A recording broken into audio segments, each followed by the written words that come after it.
Good morning, everybody. I want to thank everyone for being here today. We are now going to take another much-needed step for equity in our criminal justice system. We want to make sure that Seattle is as just a place as possible and address the inequities that exist in our criminal justice system, particularly for families and individuals of color.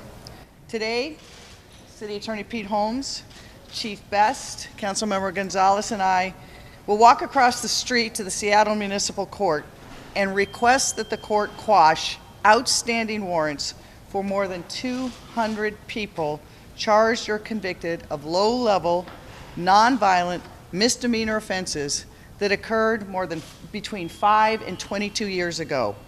Offenses like prostitution and driving without a suspended license. Our system has not been prepared to purge old warrants, so people live sometimes fearful that if they're pulled over, an old warrant will be used to detain them. We're doing this because we recognize that our criminal justice system has disproportionately impacted people of color, and we want to ensure that our officers can focus on the most violent offenders and protect public safety. I have some experience with this firsthand. In law school at the University of Washington, I was really lucky to have the experience to participate in the first criminal defense clinic and practice a criminal defense lawyer for many years. I worked side by side with public defenders and saw firsthand in that initial war on drugs how it was impacting community of colors. So as an attorney and advocate, I've tried to do everything I could to lower those impacts. I worked on the Criminal Sentencing Guidelines Review Board to reduce the sentencing guidelines for people convicted of low-level drug offenses, usually those people whose crime was that they were addicted to drugs. They were not selling, they were not profiting, they were simply trying to feed a public health issue. We were unsuccessful in reducing those sentences. So I worked with Norm Mailing to create the area's first drug court. It's been a success, and because of that, thousands of people literally got treatment instead of jail. Treatment instead of jail. As President Obama's U.S. Attorney, we were able to create here one of the first drug courts in the country in federal court to do the same things, to divert people away from the criminal justice system and to get them treatment where that would be the better outcome for society. And obviously, working with Attorney General Holder at the end of the administration, we looked carefully about what were the impacts of our sentencing regime and tried to reduce those mandatory minimums that were impacting communities of color more than other communities, and also vacating the sentences of a number of people who had been in jail way too long. Once I became mayor, I was really lucky to have a team of people here in City Hall and across the street that are committed to as much equity in the city we can, including the criminal justice system. I want to give great credit for this, what we're announcing today, to Chief Best herself and to the Seattle Police Department, who are the ones who said we need to quash these old warrants. They are not making the city safer, and they're disproportionately impacting communities of color. I really want to thank also Pete Holmes, who as soon as he heard the idea, it turned out he had the same idea and was working to do it. And of course, Councilmember González has been working systematically, both before she got here, but then since she's been a council member, to look through every place we can to see how we can reduce those impacts. I was really, really proud to stand with these same people when we quashed and vacated the old marijuana convictions. That has made a difference in the lives of hundreds of people who had those convictions removed from their record. I also really want to thank two people who worked very, very hard on this in both the city attorney's office and in the police department. Assistant Chief Mark Garth Green and Kelly Harris in the city attorney's office themselves made sure they went through all the records and all the old warrants and said, how do we make sure that we are really vacating the right ones, that we don't vacate those that are people who have violent criminal past or are a danger to the community, but really get at what we want to do. This was a very time-consuming process, but one that we know will make the difference in lives of people. It's a hard truth. We know that throughout the history of our country and in this city, that our criminal justice system has disproportionately affected communities of color, and that it reflects the institutional racism and bias that is present in America. Of the 208 warrants we're asking to be quashed, more than 40% of them are people of color. 35% of them are African Americans, even though they just make up 7% of our city. Driving while license suspended often was a crime prosecuted because people did not have the money to pay previous court requirements like speeding tickets or impound fees. How long should these people have to continue to look over their shoulder when they walk down the street, ride a bus, or drive a car? This makes our community safer by letting police officers focus on those things we need most for public safety, and that's those people that are committing the crimes that are affecting our community. Again, this does not affect any warrants issued in cases involving domestic violence, driving under the influence of alcohol, sexually motivated crimes, firearm crimes, or harassment crimes. We've really carefully focused that we made sure that we did not affect those categories of people because the chief and all of us up here understand the importance of public safety. We know that the criminal justice system is too often the holding cell for society's failures to provide real opportunity. And as a result, it has played an outsized role in carving and crafting our communities. It is part of the reason we have a homeless problem in this city. There is an endless cycle of people who end up in the jail and then back out on our streets. Addressing the wrongs that were caused by the failures of the previous criminal justice system won't happen overnight. We have to focus both on what we've done before, and moving forward, we have to ensure that we're doing things more fair, more justly, and more equitably. We have to continue to challenge ourselves to do this. But it goes beyond the criminal justice system. It will require us to make our city more affordable, close the opportunity gap in schools, build true economic opportunity for all of our community, and continue to build the work of continuing to build the trust between community and the Seattle Police Department. I'll just say on a closing note, this city is fortunate. We could not have a better police chief who not only knows every corner of this city and what the men and women of law enforcement do every day, but who is so personally committed to making sure that it is a just police department and one truly committed to community service. So now I'd like to hand it over to our City Attorney Pete Holmes, who will also give us a few words. Thank you, Pete. Thank you, Mayor. Thank you all for being here. I do want to just echo a few comments very briefly that the Mayor said. First, that this is yet another example of the collaboration between my mayor, Jenny Durkan, now celebrating her one-year anniversary. Like the marijuana vacation motion, this is an example of how the executive in my office can reach across and better this city in so many respects. I also have to call out Chief Best. This is, again, an example, too, of how this chief and I are working together to make sure that the city of Seattle is safe. What I want to emphasize is the public safety aspect. We have dedicated prosecutors who took the time to go through these warrants and will continue to do so. Understand this is just one installment. We're going to do this on a regular basis. But at the same time, our prosecutors who are dedicated to both public safety and social justice, want to make sure we understand this is what we're trying to balance.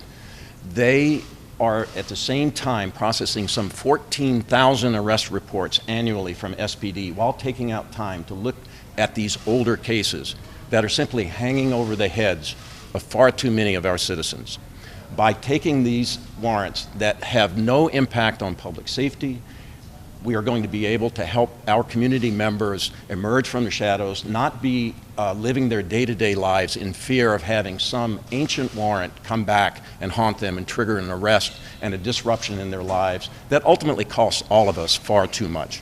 So I support this effort. This is an outstanding step forward, and stay tuned. We're going to be doing more of these as we're able with the resources we have to make sure that the public can understand we are balancing public safety and advancing the cause of social and racial justice in this city.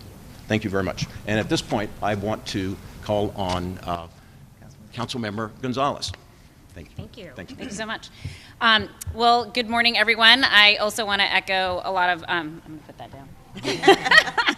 A lot of gratitude and thanks to the mayor and to our city attorney and to Chief Best for moving forward in this way. I think it's a common sense policy. We've heard a lot about a lot of the public safety motivations for wanting to do something like this. And really, I just want to focus on the fact that there are 200 people today who hopefully will be hearing loudly and clearly from the city a continuing commitment to work on really important criminal justice reforms. Warrants don't keep us safe in many instances, particularly when they're related to these nonviolent criminal offenses. It's our officers that help to keep us safe. It's our own social cohesion as communities that help keep us safe. And so getting rid of these warrants actually will promote public safety within our communities because it's going to bring folks out who have felt that they have been isolated, living in fear that someday they're going to get caught and there's going to be this warrant on their record. Warrants are also a major inhibitor for people to be able to get housing and jobs and just function in day-to-day society like the rest of us who may not have a warrant. And I recall one of my very first felony cases as an attorney out in Okanagan County. I had an opportunity to sit and hear the docket one morning as a judge called out name after name and name after name of each individual who had an outstanding warrant or who had a ticket that needed to be paid. Almost every single person who was there was a person of color. This is an unfair system that we have an obligation to correct across the state. And here at the City of Seattle, we're leading on these efforts and showing other jurisdictions that this is something you can do that will improve efficiency of our judicial system, of our criminal system, and really free up a lot of resources from our police department to focus on the work that they need to be able to do. Next year, I'm excited to be leading an effort with the City Council to look at how we can further align our criminal legal system here at the Seattle Municipal Court. I'll be working with the city attorney, with the chief, with the mayor, with our judges, and with public defenders and other folks to make sure that we have a strong legal system alignment here. This is the first step. There's much more to come, and I'm really excited about working on those issues. Now it's my pleasure to introduce Chief Best. Great. Wonderful, thank you. I feel so honored to be up here to talk about this wonderful program with the mayor, our city attorney, and Councilmember González, all of whom are attorneys, so I'm the only one who doesn't have the law background. But you're safe. But I'm safe. I am safe in that regard. So very honored to stand with them. I believe it's our moral obligation to constantly examine every aspect of what we do, every aspect of our work that impacts people, and to be looking at the race and social justice impacts of the work that we're doing. The mayor already mentioned it, but I certainly want to make sure that I extend, thank you to Kelly Harris, who's here today, who worked with my deputy chief, Garth Green, who had this idea, who did all of the legwork to put this together to make sure that we could stand here today, that those 208 people who have these low-level misdemeanor warrants can, as Pete Holmes has said, they can come out of the shadows and live their life. That they don't have to worry about being stopped on this warrant. They can possibly get housing or employment or any of the other things that might have that they might have been prohibited from having because of these warrants. You know, it is our obligation, it's our responsibility to make sure that we are providing safety and social justice to everyone and serving the entire community to the best of our ability. I could not be more proud than to be a part of this with my people who are up here today. You know, again, the mayor, City Attorney Chief Holmes, and Councilmember González, they have been incredibly supportive. We all, from our heart of hearts, really, truly want to make sure that everybody in the city has equity and fairness and justice. So thank you. Thank you, Chief. Yep, thank you. Right? So we'll take some questions, but I think that we said it well, but maybe sometimes it's lost. These are real people. These are people in our community who are working every day. And I had the really great experience as a young lawyer, and even before I was a lawyer, the first dozen cases I tried in Seattle Municipal Court. I had a whole caseload with the public defender's office and saw time and time again the same people appearing, not because they really were conducting any criminal conduct that threatened our society, but usually because they were too poor to pay their fines, they were too poor to get to court.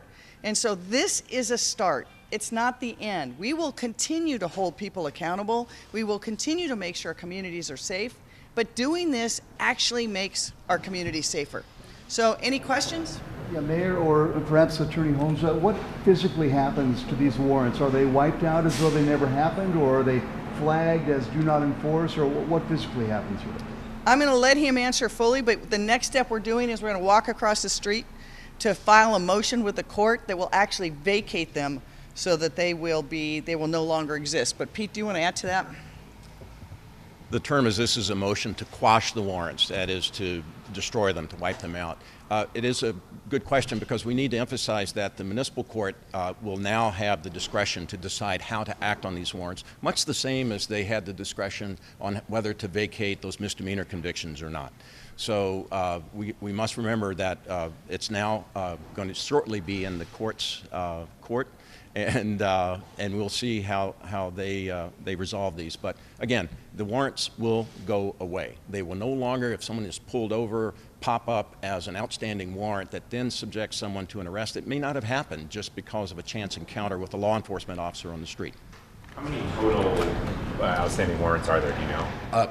We probably have in excess of 10,000 warrants. I must point that out. Some of them are quite serious. There are warrants for violent crimes and the like. And so you need to understand that that's what we're faced with. We're trying to sort the ones that are serious public safety concerns from those that are simply impairing the ability of people to get on with their lives. Do we know those that are dealing with prostitution offenses? Are those people who have not reoffended and who are off the streets now, or are they someone who maybe needs help? In all of these cases, there's been no reoffense in the last 5 years at least, because that would have triggered yet another legal proceeding and would have disqualified them. So yes, these are people that have been offense-free since their warrants were issued for at least the last 5 years. They don't constitute a public safety problem as a result. And yes, you're right, prostitution is one of the crimes that we have focused on in seeking relief in this batch, if you will, of warrants to be quashed. There are other minor crimes. I would like to see this expanded to trespass and the like. So we're going to try and make sure that, again, keeping public safety first and foremost, that we expand and try to give the maximum relief possible to members of our community. Will there be any notification? That's correct. It's not all misdemeanor warrants. You have a specific list of crimes that basically. Correct. That's right. That's right. Will there be any notification process to the people? Much like the misdemeanor, the marijuana convictions, there is no action, affirmative action needs to be undertaken by anyone that's subject to one of these warrants. And Once they're quashed, you mentioned that you want people to be able to come out from the open, from hiding. How do they find out that these warrants? In our press release, there is a portal at the municipal court website where you can check to see whether or not there are warrants that are outstanding, and they will be removed from that website. So this is another service that the media can serve here, is to allow people a way of finding out what is their status. Do they have warrants that are pending on them? And it's a good idea for people to check. And we're looking about individual notification. You have to realize a number of these people have moved many times. And so one reason that a warrant is issued because they failed to appear, and often they failed to appear because they didn't get notice of what the court hearing was. And so we're working with the court to find ways to see if what is the way we can maximize so people know that these warrants have been quashed. It's a complicated process, and the court ultimately has the authority. But this court has indicated before and has shown that it has a commitment to making sure that we are using our finite resources to actually go after the people that are the greatest threat to our communities. There are some critics who say that Seattle is already soft on crime and that we're in the position that we are today because of that. What would you say to those critics? I think, you might address that to the chief, but I think that's not true. We are focused on those crimes that impact our society the most.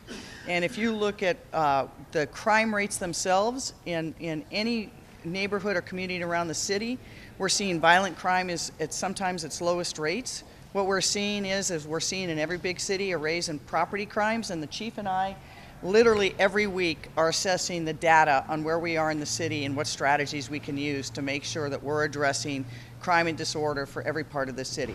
We want everyone to know that public safety is top priority for everybody standing up here today, for the city council, for the city attorney, for the chief of police, and for the mayor. And we will continue to focus on that and make sure that we make Seattle not just the best place to live, but continue to be the safest place to live. One more question. I have a question for Chief Best, if that's okay. So Absolutely. What does this exactly do to law enforcement? It talks about these warrants taking up a lot of time for police officers. You know, they spend a lot of time already going through them. What would this do for the job of a police officer? Well, one, we think it's our responsibility to not have to, for people to be able to come out of the woodwork. Folks who have been in hiding, so to speak, because they think they may have an outstanding warrant, you know, they're often engaged, they're not living the high quality life that they possibly can. They're engaged in other type of activity where we might connect with them in a different way. So this allows people to be productive, allows our officers to focus on serious felonies and serious crimes, and that's what we're here for, right? And maybe just to address that is, anytime there's a whole range of police encounters where police will do a background check. And so if they do a background check and a warrant gets flagged, then they have the obligation to take that person into custody, which disrupts that person's life, costs money to take them in the jail, it's very expensive, have to show up in court. And I mean, I'd encourage everyone, think about where were you 5 and 20 years ago. Some of these warrants, people literally don't know the warrants were issued. Other people, they were issued for things that literally were crimes of poverty. We made very clear and were very careful to make sure that public safety was protected. So violent criminals, repeat offenders, those that are a threat to community, we made sure that those warrants stayed in effect, because we know that we want police to be able to get those people and bring them, hold them accountable. But for these other people, it makes us safer. Essex, I'll give you the last question. Madam Mayor, if I might just change the subject briefly, would you just reflect briefly on Councilmember Bagshaw's retirement and what she's meant to you in the City Hall? You know, I think Sally Bagshaw has served this city so long, and not just in this building as a council member, always fighting to make us a better city, but before that as a prosecutor in the King County Prosecuting Attorney's Office, really devoted to community. One thing people may not know about her, she's an experienced pilot, so hopefully she'll get a little more practice now. But we're going to miss her. She's been a great partner and colleague. Sally Bagshaw is someone that if she gave you her word, you knew she was good for it. And even when she disagreed with you, she would try to find common ground. So she has really been a great public servant to Seattle for decades, and I think she'll miss here, but I don't think she'll go quietly into the night. I think we're going to see her continue to work on a whole range of issues. Thank you. Yeah, I mean, I would echo those sentiments. I think I've had an opportunity to work with Councilmember Bagshaw for the last 3 years, and you know, I think she is really strongly rooted in developing relationships with people, and is really challenging us all the time to continue that bridge building and that relationship work as not just a city council, but as a city and as a region. And I think that aspect is one that is really greatly needed right now, given how heated political rhetoric can be. It's nice to hear thank yous and you're welcome and please. And I think I will certainly miss that aspect of Councilmember Bagshaw, but I will also miss her really strong commitment to livable cities. She's one of the greatest advocates on the council for increased green spaces, parks, and just really making Seattle feel alive. And her legacy is going to live on through her Parks District work and through so many other livability projects that she's really led on. For example, the waterfront is a clear example of that. So we're really going to miss her, and we know that we will see her around, because if there's one thing I know about her is like she loves to stay busy and she loves to stay engaged. So looking forward to seeing what she does next after the end of her term. All right, thanks much, guys.